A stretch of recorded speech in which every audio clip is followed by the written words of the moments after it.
Sí, yo creo que, bueno, habría que preguntar a otras compañeras también, pero yo diría que obviamente el Premio Nobel de Moyán, aunque no planteara un cambio inmediato, sí que, digamos, creó una situación nueva cuyas consecuencias se están empezando, digamos, a ver cada vez más, ¿no? Creo que cada vez se publican más obras que parten, se alejan cada vez más de este tipo de literatura que decíamos que es la que convencionalmente se ha traducido. Y esto yo creo que tiene que ver, por una parte, por el aumento del interés, ¿no? Debido a que, bueno, el Premio Nobel de Moyán, pues, digamos, puso sobre el escenario, ¿no? La literatura china. Otro factor es la irrupción de los organismos y las instituciones chinas en la promoción de la literatura de su propio país. Claro, yo hablo del contexto de la China continental, ¿no? Quizás en otras zonas sinófonas, pues, quizás pueda haber casos también similares, ¿no? Pero esto ha hecho que hay muchos autores que llegan aquí gracias a que hay digamos, un impulso por parte de, digamos, de las instituciones o de las propias editoriales chinas, a veces incluso de los propios autores, ¿no? Que están interesados en llegar a un público más amplio. Esto yo creo que es una situación nueva que se ha dado en los últimos años, ¿no? Que antes no existía, salvo quizás en esa época de los años 70, ¿no? Cuando había una campaña de traducción, ¿no? Por parte de la oficialidad, ¿no? Para traducir ciertas obras, ¿no? que se exportaban. Y, y otra cuestión que está ayudando a diversificar el panorama de la traducción en chino, del chino al castellano, es la aparición de las editoriales latinoamericanas. O sea, no la aparición, obviamente, sino digamos, la mayor fuerza que están adquiriendo, ¿no? Somos conscientes de que hasta hace poco el mercado editorial en el mundo hispanohablante estaba dominado de forma casi hegemónica por las editoriales peninsulares, ¿no? Ibéricas. Y en los últimos años, pues en países como, por ejemplo, en Argentina, ha surgido también un ecosistema editorial bastante vivo, ¿no? Y muy activo. Y yo diría que muy valiente también, porque precisamente están seleccionando a autores y obras que, por lo general, las editoriales españolas convencionales no se atrevían a publicar, ¿no? Y en América, en concreto en Argentina, también en México, por ejemplo, estamos viendo que se publican autores que, digamos que nunca habían llegado al castellano, ¿no? Y esto creo que es una cosa muy positiva.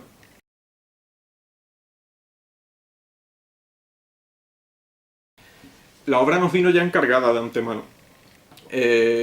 Desconozco, digamos, los intríngulis de cómo fue la selección y la propuesta de la traducción, pero el encargo ya vino de China. Y lo que no sabíamos en un principio es en qué editorial se iba a publicar, ¿no? No sabíamos si iba a ser una editorial americana o una editorial española. Y bueno, la traducción era una obra no excesivamente extensa, por lo tanto, bueno, tuvimos bastante tiempo, un plazo razonable de tiempo para traducirla. Y bueno, eso sí, una vez que la entregamos, pues digamos, fue como casi como entregar una hija, ¿no? Un hijo y no saber, digamos, por dónde anda, ¿no? Pues llegó un momento en que sí que nos comunicaron que se había publicado en tal editorial, pero hasta entonces vivíamos un poco como, digamos, desvelados, pues sin saber dónde iba a aparecer esa traducción, ¿no? Tampoco recibimos, por ejemplo, las galeradas para revisarlas, pero bueno, fue, digamos, yo creo un encargo que ya venía digamos, muy concretado desde la propia China.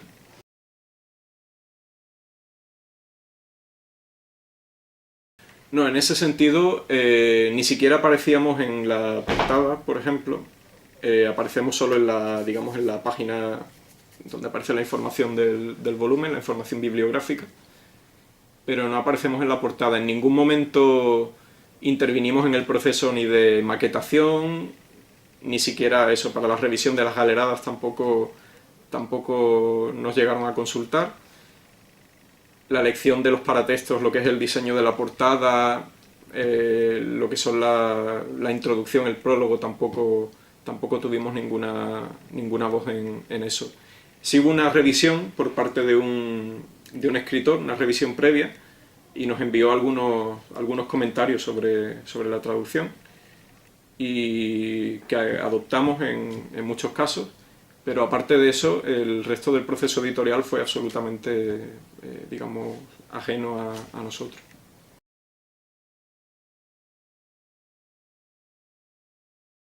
A mí me gusta mucho, me parece muy divertido, porque la traducción tiende a ser una actividad muy poco solitaria, ¿no? Y em, claro, te falta un poco de ese apoyo, ¿no? De socializar un poco el trabajo que estás haciendo.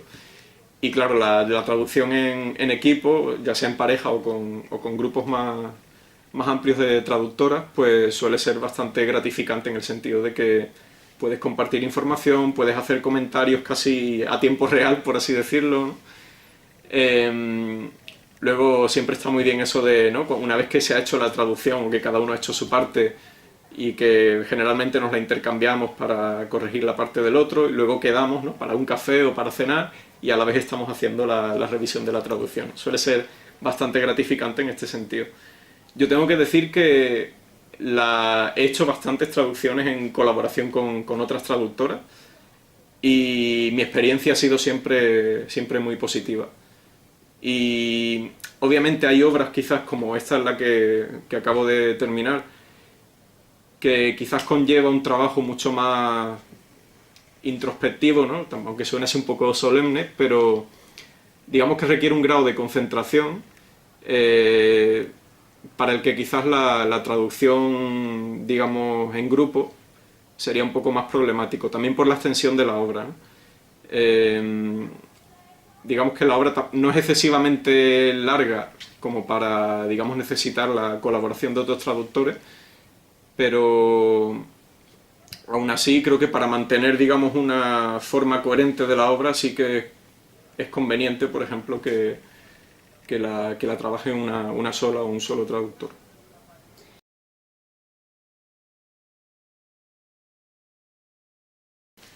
En nuestro caso nos dividimos la obra en dos partes. Lo ideal suele ser, bueno, la lectura previa, obviamente, y luego dividir la obra a partes iguales, ¿no? Y posteriormente, una vez que se concluye digamos, la traducción que ha hecho cada uno, pues hacemos, digamos, un intercambio para revisar la parte del otro. Previamente, eso sí, en la medida de lo posible, si hemos detectado la existencia, por ejemplo, de algunos nombres o de algunas palabras en concreto que aparecen durante toda la obra, hay que llegar, digamos, a un consenso previo, ¿no? Para poder luego traducirlas, digamos, de forma unificada a lo largo de toda la obra. Pero esto a veces también se hace en el momento de intercambiarla, ¿no? En el caso de esta traducción con Carla, si no recuerdo mal, lo hicimos así. Cuando hicimos el intercambio digamos, de su parte con la mía, sí que detectamos cuáles eran esos términos en concreto que quizás ella había traducido de manera distinta, ¿no? Y entonces pues los confrontamos y bueno, llegamos a una solución de consenso y la adoptamos en toda la obra.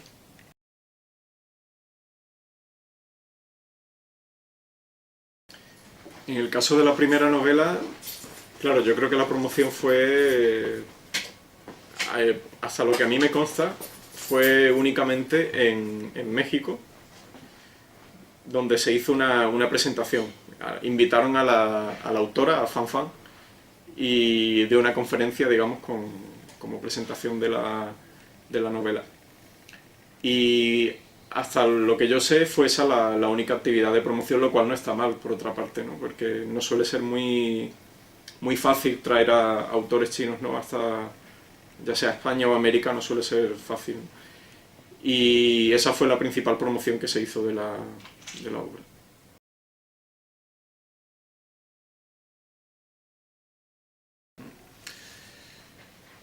De lo que yo conozco, claro, la literatura china es tan amplia, mi conocimiento, digamos, es, digamos, limitado. Pero creo que hay algunos autores que se han llegado a traducir, como puede ser el caso de Su Tong, que sin embargo no han tenido digamos, mucho recorrido en castellano. En otras lenguas sí, por ejemplo, en francés es bastante conocido, pero en castellano no... Bueno, creo que se han publicado un par de traducciones, me parece, y bueno, no han pasado sin pena ni gloria. Y otro autor que ha sido muy traducido, como es el caso de, bueno, el Lu Xun, pero sin embargo se han traducido casi siempre sus mismas obras, y hay una parte de su obra que son sus ensayos que no se han traducido, no existe ninguna traducción en castellano. Y creo que sería bastante... Para mí personalmente es muy interesante, ¿no? Por lo que describe de una época en China. Al mismo tiempo, claro, es este tipo de traducción que comentaba antes que quizás va dirigida a un grupo de lectores no muy especializado quizás, y eso sería probablemente un problema. Pero hay una hornada también de traductores, de autores más jóvenes en China y de autoras que yo creo que se merecen tener mucha más visibilidad y que yo creo que conocen, digamos, un poco de manera más directa lo que pueden ser la literatura global, por así decirlo, ¿no? Y escriben en muchos casos, digamos, con una visión ya mucho más, digamos, internacional. Hay autores como, por ejemplo, pueden ser Lu Ney o Chang Yuran, que yo creo que merecerían también que se los tradujera al castellano.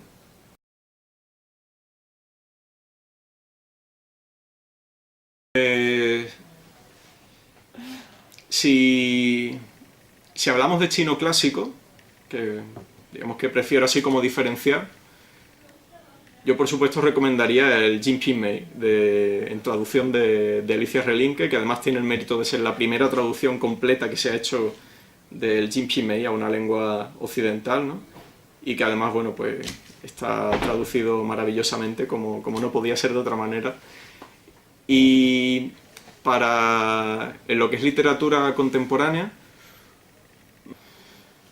yo, por ejemplo, precisamente por lo que comentaba de romper un poco con esa literatura así como demasiado contextualizada en China, hay una obra que es El Invisible de Ke Fei, que se publicó, creo que fue en el año 2016, por Adriana Hidalgo, una editorial argentina.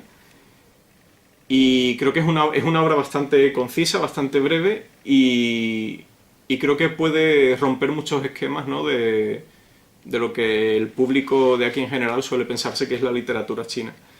Y lo mismo ocurre con Una pizca de maldad de Ai, que creo que está publicada en la misma editorial. No me han pagado nada, que quede claro por la recomendación. Pero creo que también rompe un poco con esa, digamos, con esa imagen que tenemos bastante extendida de la literatura china, ¿no? Creo que son obras bastante originales, poco usuales.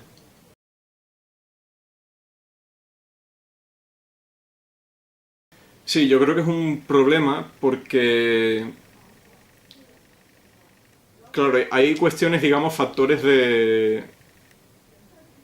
quizás por el papel hegemónico que ha tenido el ámbito editorial en español, ¿no? Incluso también en América. Yo creo que existe cierto recelo entre las dos partes, ¿no? Yo creo que esto, sobre todo en el caso de una lengua como es el chino, supone un obstáculo porque somos muy pocos los que nos estamos dedicando a esto. Los que lo hacemos somos conscientes de que tenemos que poner mucho empeño, ¿no?, y mucho esfuerzo para dar empuje a lo que es a la literatura china y a que las editoriales se interesen. Y yo creo que obviamente haríamos mucho más fuerza si contáramos también con las traductoras y los traductores de América. La comunicación es muy difícil porque, claro,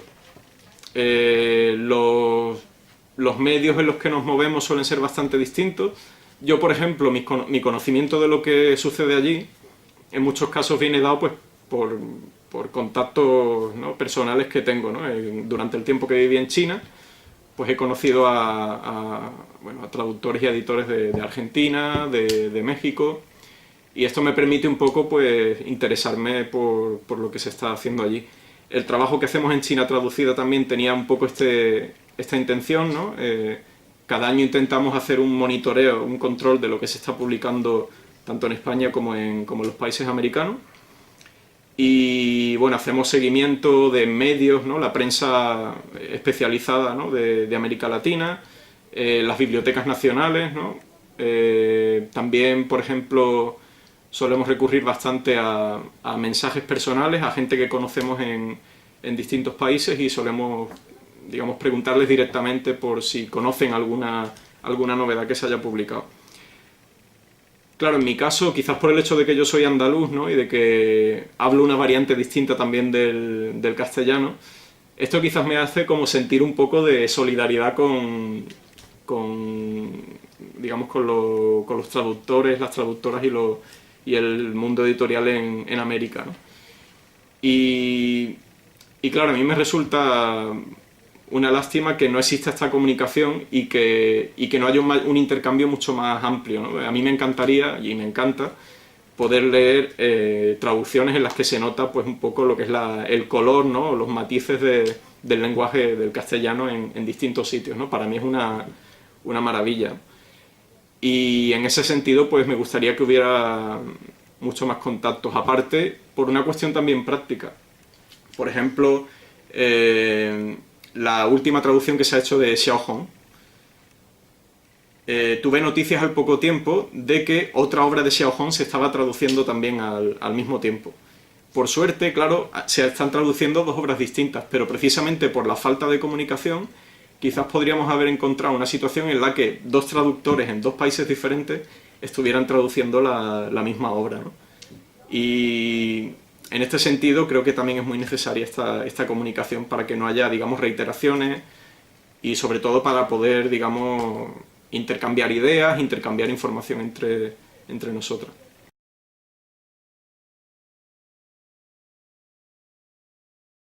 Sí, en el caso de esta última novela que he traducido, la propuesta fue mía. Yo se lo propuse a la editorial china, que es la que gestiona los derechos de este autor, y les pareció bien. Supongo que también me vieron motivado, ¿no? Y me vieron como apasionado por traducir esta obra y conseguí, digamos, que tomaran en cuenta la propuesta. En la mayoría de las veces, salvo lo que hacemos en China Traducida, que como decía son traducciones nuestras, digamos que las hacemos por gusto casi siempre, en la mayoría de los casos los proyectos de traducción suelen venir ya dados.